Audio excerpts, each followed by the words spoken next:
I think the most recent bit of news surrounding the intersection of the Islamic Republic and this World Cup was the decision of the U.S. men's national team's social media accounts to present, when putting out a graphic displaying the upcoming matches and the teams and the events, to actually remove the Islamic Republic's emblem from their flag on that graphic, just for that graphic. And you saw the reporting coming out after that this was intended to be a one-time show of support for the people in Iran, the protesters, and the team there, that has now drawn such harsh blowback that the Islamic Republic is attempting to have the United States kicked out of the World Cup for violation of a rule that they claim to, be referencing as far as FIFA and the governing body's way of challenging this. But Elika, I saw your reaction to this.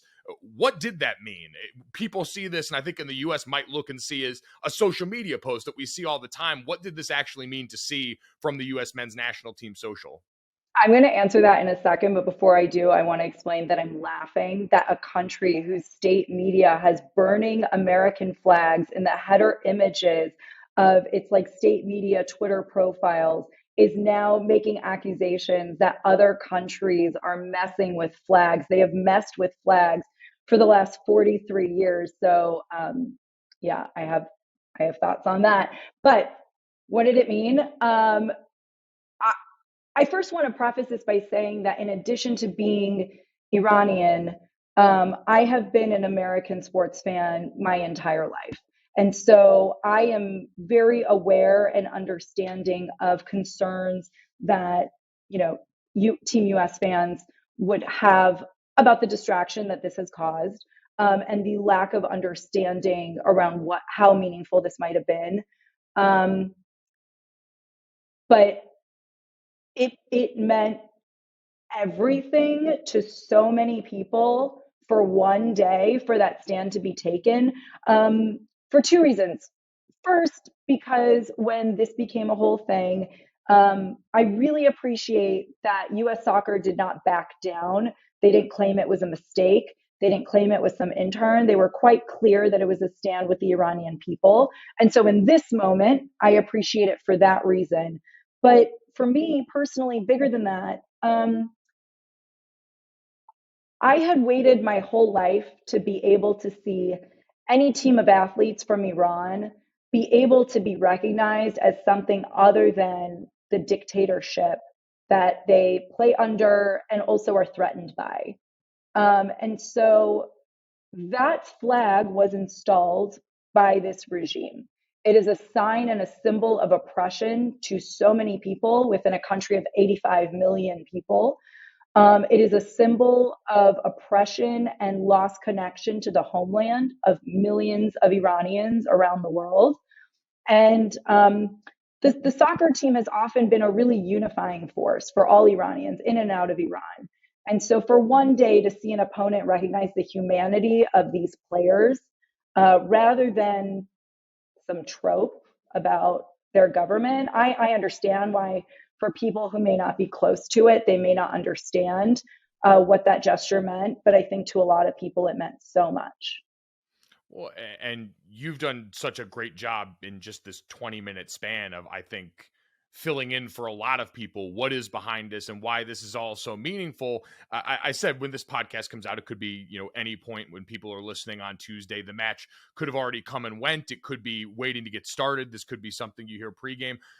Is there anything else that you would like an American fan to know who is watching this and has maybe just started to really notice what's going on because of some of the heightened urgency or the heightened conversation around their national team that they're watching?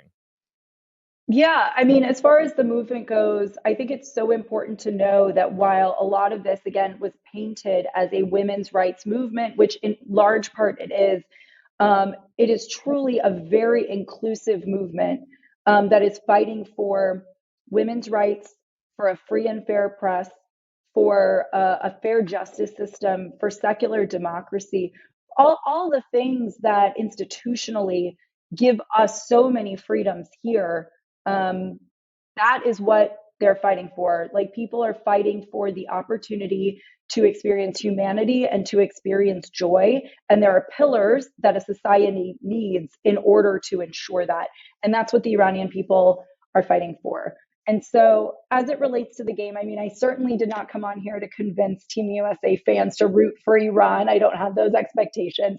But I do hope that for some people, it will actually perhaps open some minds as to how to think about opponents on the pitch or on the field and in any sport when a team that you feel very patriotic about is playing teams of people who live under different circumstances. I mean, the Iranian team can't even wear Nike and Adidas cleats. They have to wear Iranian made cleats because of sanctions, right? Like, there's way too many ramifications of what this government means for this team and the situation. And by the way, that's nothing compared to the threats that they're facing. But I'm just saying, like, the breadth of the way that this impacts those athletes is so strong, and that's because of the entire institution of this regime. And so, if you do see anything coming out, whether it's during the World Cup, after the World Cup, about the revolution, know that these people are fighting for the most worthy of causes that would free over 80 million people. And that truly, if you want us to stick to sports, that is better for sports, because sports are better when people are allowed to live in a culture of humanity and joy.